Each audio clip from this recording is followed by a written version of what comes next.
Ladies and gentlemen, welcome to the Bullpen.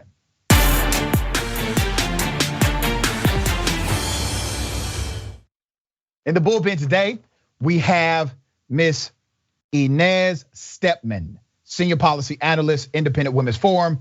Ms. Stepman, good to have you on the show. How are you? I'm well, thank you so much for having me. Absolutely. We're going to keep it topical. Today is the anniversary of the attack on the Capitol, January 6th. And we are going to talk about what that means to this country, what it meant to the country when it happened. I don't want to presume what you know or believe about that topic. So if you would, give us your sentiment and I'll respond. Sure, I think that obviously every person who commits political violence should be arrested, charged, given the full due process of the law, and then if convicted, put in prison. I think that a blanket condemnation on political violence is always a good thing. But I think the real lesson of January 6th is what happens when you allow political violence to escalate and go with unpunished. Eventually, people will start to get the idea that, in fact, the way to get their cause's attention is to riot, is to commit political violence. And I think, unfortunately, that lesson has largely been lost. And instead, we are talking about, about this as something that it wasn't, like a coup against the United States. I think that kind of hyperbolic language actually detracts from the real problem that we saw on January 6th, which is what happens in a republic when there's escalating political violence that goes without answer for months, and starts to become a cycle where both sides participate in political violence. I think that's very dangerous for a republic. Okay, so let's do it this way. Do you believe the election was stolen away from Donald Trump? No, you mean to think that no, I think that Joe Biden won this election. I do think that the laws in multiple states were changed in quasi-legal ways, ostensibly for coronavirus, in terms of mail-in balloting, mass mail-in balloting. I think that does not engender confidence in elections. And that's why I support a lot of the red state efforts to try to roll back some of those changes that happened directly before the election. I think they caused a lot of chaos and a lot of mistrust. And frankly, there have been reports, there have been challenges to the election and to trusting the election system for both sides. And no, but do I believe that Joe Biden is rightfully the president of the United States? Yes, I do. All right, so you agree that the election was stolen from Donald Trump is a lie. You agree with that? I mean, that's a logical connection to what you just stated to me, right? I think that Donald Trump but that would require me getting into the head of Donald Trump as to whether it's a lie. No, it doesn't. No, ma'am. All due respect, Ms. Right, but it does not require I believe that the statement that the election was stolen from him is incorrect. Okay, virtually 100% of the people. He believes that or not. Well, he says he believes it was stolen. Right. Okay, you don't have to jump in his head. He told you what he believes. Virtually 100% of the people that you're asking me a question about lying versus statements of fact, right? If you and I disagree about what happened, that doesn't necessarily mean one of us is a liar. Yeah, it does. It means Trump is lying. The election was not stolen. That's what you're asking me to do, to get inside the head of somebody. He could perfectly well believe that the election was stolen from him. That would not make him a liar. Okay, but I don't. We're splitting hairs on a distinction that doesn't make a difference. It is in fact a lie that the election was stolen, correct? I'm answering the question you asked me. It is in fact a lie that the election was stolen, correct? It is not true that the election is stolen. A lie requires a statement of mind about what somebody believes. Gotcha, I see the game you're playing. We can play that game. All right, Ms. Stepman, let me ask you this. Virtually 100% of the people that stormed the Capitol committed an act of domestic terrorism. They believe that the election was stolen. When you say in your proclamation, your opening statement, you said that this was not about a coup, but it was about the overthrow of the government, because literally the individuals who have already pleaded guilty, and many of them who are awaiting their fate with the Justice Department, said they had a plan to stop the certification of the election, which would have created an unconstitutionally defined scenario, which gives us a constitutional crisis in which they get to make up the rules as they go. They literally had a plan to stop a constitutionally mandated protocol known as certifying the Electoral College. So when you say this was not an attempt to overthrow or an attempt at a coup, these are the same people who said this was our attempt to stop the certification of the election, to overthrow the legitimate government that would be coming in by way of Joe Biden and Kamala Harris. And when Mike Pence did not go along with the program, this is the same group that said we need to now kill him. So if that's the case, then why out of the 700 people who are currently charged, some of them awaiting trial, some of them already gone through trial, they're charged with assault, as they should be. They're charged with trespass, as they should be. They're charged with interfering with a government procedure, which you just referred to. None of them are charged with sedition. None of them are charged with attempting to overthrow the government. None of them are charged with treason. This is Joe Biden's Justice Department. I'm happy to answer that question. These charges. So my question is, if this is a organized coup as opposed to a bunch of people who broke the law, wrongly broke the law and are now being punished for it by the justice system, why is it that none of those 700 people are charged with treason, with insurrection, with overthrowing the government? Because the government can't prove their case. Well, madam, I'm happy to answer your question. All right, number one, you're incorrect on the facts. There are 40 defendants who actually were charged with conspiracy. 40. Okay, many of them were members of the Oath Keepers. Conspiracy to overthrow the government, madam. Go ahead and tell me what you think it was. Tell me what you think the conspiracy was. It was to stop the official process. It was to stop the official process. It was to stop the official process of the Electoral College being certified. That would have been effect. That would have been effect. Say that again. That's the interference with government procedure. Madam, understand what that would have done if you stopped the certification of the Electoral College. You then do not have a legitimate government to certify in the victory of the presidential election because the Constitution is silent on what would happen if you do not certify within that time frame. That was the expressed intent of the conspirators who engaged in that activity. You do not agree? So I totally agree that there were some crazy people. I totally agree that there are some crazy people who committed political violence in the Capitol and that they were attempting to stop the vote, rightly certifying the Electoral College. I don't agree that constitute that a few people running around and who are then prosecuted for it was anything close to a coup. Okay, there are people who have crazy ideas in this country every day. The question is whether they had any opportunity or came anywhere close to carrying it out. They didn't. And I think, frankly, making this entire, sort of remembrance over what is at the end of the day, several hundred people, some of them, mentally ill with horns on their heads and zip ties, pretending that those people actually came close to overthrowing the government and the Constitution of the United States is a farce. It's a farce, and it gives them far more power than they ever had. Stepman, allow me to respond to a couple of things you've said. Number one, just because they were not successful does not mean what they did was not egregious and illegal and worthy of severe prosecution. It's like you're arguing that someone who committed attempted murder should not be prosecuted because they did not actually commit murder. Number one, saying that they should be. Number two, let me make it very clear to your question about why they have not been prosecuted the way they should be. The Chief Circuit Judge of that jurisdiction went on record and said that what these prosecutors are doing with these cutout plea deals that are basically carbon copies of everybody else is not justice. And it does not fit, according to the chief federal judge, what the Capitol rioters or terrorists did. Now, let's be clear. You and I may actually agree on some things here. I do not think the federal government is always 100% right.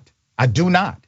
I do not believe the federal government has prosecuted these individuals to the fullest extent of the law. I do not believe that if we were talking about a band of over 1,000 or 2,000 black people, or if this was a Black Lives Matter protest saying they did not like the direction of the country and they stormed the Capitol, or if their last names would have been Muhammad, that the narrative that you have taken would be the same.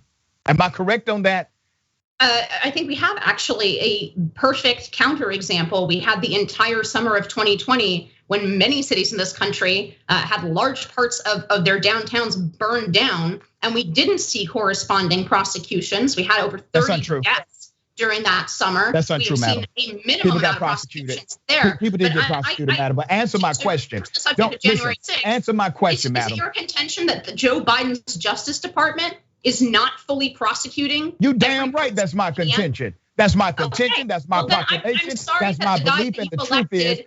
And the truth is, cannot fully prosecute, cases in his Justice Department. Maybe we do agree. Actually, I don't trust the Justice Department to barely prosecute every single case before it. I don't either. But it seems to me that we have done plenty of prosecution on January 6th. It seems to me actually that in our haste to prosecute January 6th, we've left a lot of these people for an inordinately long time before trial and pre-trial detention, bordering on violating their due process. I have limited time because we have a show right after mine. So let me ask you this plainly. Do you believe what happened on January 6th was in fact a terrorist attack by definition?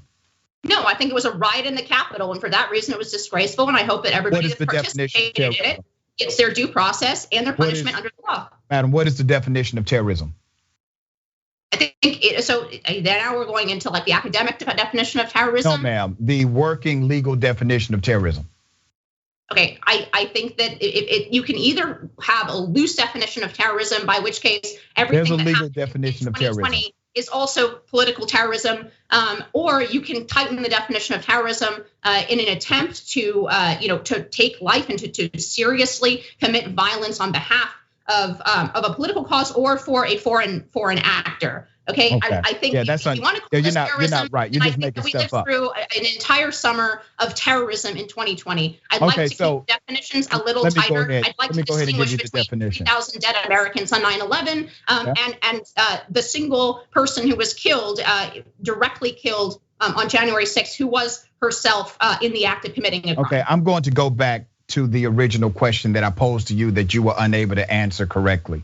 The definition, the legal definition of terrorism is the unlawful use of violence and or intimidation, especially against civilians, but also non-civilians in the pursuit of political aims. Does that not fit the crimes that are in question about January 6th? It's a question of degree, and if we're going to include January 6th in that definition, I think that we have to include a lot of other incidents that happened all throughout the summer of 2020, which are also acts of violence committed against civilians and against the government in the service of a political cause. So you do agree that what happened on January 6th was an act of domestic terrorism then? It fits, correct? If you are willing to admit that we are suffered under multiple acts of domestic terrorism all through the summer of 2020, and you want to broaden the definition that far, then I guess January 6th also can fall under that definition. This is the legal definition of terrorism. It's a question of degree. If you think that any violent act committed in service of a political ideology is domestic terrorism, and you want to make no distinction of degree between 3,000 lives lost due to outside terrorism and the single death on January 6th, you want to make no degree distinctions, then we must fairly call everything that happened in the summer of 2020 as also domestic terrorism that resulted in the loss of 30 lives. Ms. Stepman, I would like you to define the terminology you just created called outside terrorism. What is your definition of that?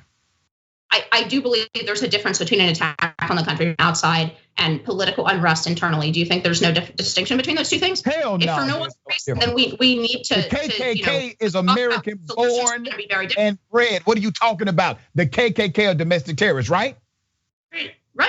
Right? Okay, so do you want to talk about, madam, think about this, Ms. Stepman. Do you really think about domestic terrorism, and we want to define it as you have just said that there's a difference common in the United States history, and most importantly is common for the last 6 months, and all the way through back to the summer of 2020. If you want to read that loose definition of domestic terrorism, which I think is quite dangerous, and the reason I think is quite dangerous not to distinguish between, for example, what happened in 9/11 is that, and to distinguish between foreign actors and domestic is because when you're talking about domestic actors, you're talking about Americans who have constitutional rights, whatever their political ideology is. You're talking about Americans who have constitutional rights, and we do not use the same apparatus that we deal with foreign terrorism against our own people. Would you agree that there's a danger of doing that? Are you afraid to allow me to respond, madam? Can I respond to you? Okay. Terrorism was already defined before any external force or another country was involved. Terrorism is simple. Terrorism, once again, is the unlawful use of violence and or intimidation, especially against civilians, but also it can apply to non-civilians in the pursuit of political aims. That is your definition of terrorism. Now, can we be very clear about the number one terrorist organization in America, or the number one terrorist group in America? You know, we have terrorist groups right here in America, right? Okay. And you would agree that organizations like the KKK are terrorist organizations, correct? Have they been prosecuted? This is a legal distinction, frankly, that I'm not familiar with the body of law of how the KKK was prosecuted. But sure, for the purposes of this discussion, I'm happy to call them domestic terrorists if they commit violence. Good. So now that you call the KKK domestic terrorist, there are many white supremacists that subscribe to that ideology, who were armed, went to the US Capitol, they assaulted other police officers. That fits the definition, once again, of terrorism by way of our wording definition of terrorism. Why is that a hard conclusion or connection for you to make?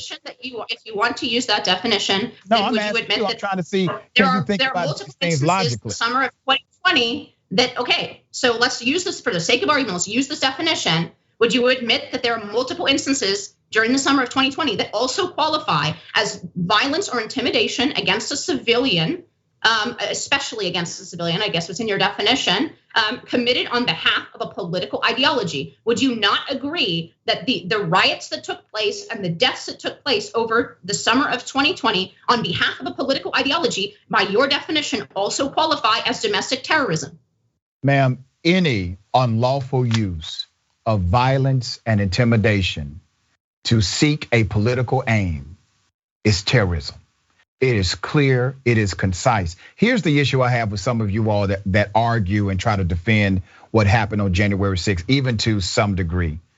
Everybody who stormed that Capitol got the benefit of being a majority white mob. Because if that would have been a black mob or a brown mob storming that Capitol, the narrative would be different. And the response would have been different. Madam, do you believe that if Black Lives Matter, if a protest of Black Lives Matter would have stormed that Capitol last year on January 6th, do you believe it would have been the same response? Is that domestic terrorism? You can't answer the question. Why can't you? The question is in front of you, madam. In all due respect, I pose that question to you first. BLM equally as it applies to those on January 6th. I believe that anybody who commits political violence should be tried. Let me ask you this question. Madam. I got 3 minutes before I got to go to the next show. Not applying that definition to groups. Stepman, what was the percentage of violence recorded last year at Black Lives Matter protests? Are we back to the mostly peaceful thing now? Well, madam, I'm asking you a question. During those riots across the country, 30 deaths, 100 police officers injured, some of them very seriously. Police officers injured way more individuals than even the noted injuries that happened by other entities. You have to understand this about the movement of Black lives. There will always be individuals who try to take advantage and hijack the message. Always. No different in the Black Lives Matter movement. I've been to Black Lives Matter marches. I've been at rallies. I've spoken at their events. I've led some of the efforts. And I have also been an organizer in that field for years. You will always have entities that come in and try to disrupt the progress and process of a legitimate movement, madam. But remember, there were thousands and thousands of Adam, I'm trying to make this on January 6th in front of the Capitol who did not commit violence also. Nevertheless, here we are talking about January 6th. So we both agree that a minority within a political movement can commit political violence. Here's the difference, and I hope you follow my linear logic here. The difference is you will not find any violent rhetoric on any Black Lives Matter website. You will not find any Black Lives Matter organizer calling for the destruction of people or property. you will not find Black Lives Matter organizers the destruction saying, of property. get There your is nobody guns, who defended saying, the destruction get your of property. guns The vice and president of grenades. this country However, Ms. Stepman, you will find it on the other side. They have not hijacked the message on the other side. The message on the other side is that get your guns, get your grenades, get your weaponry, and get to the Capitol.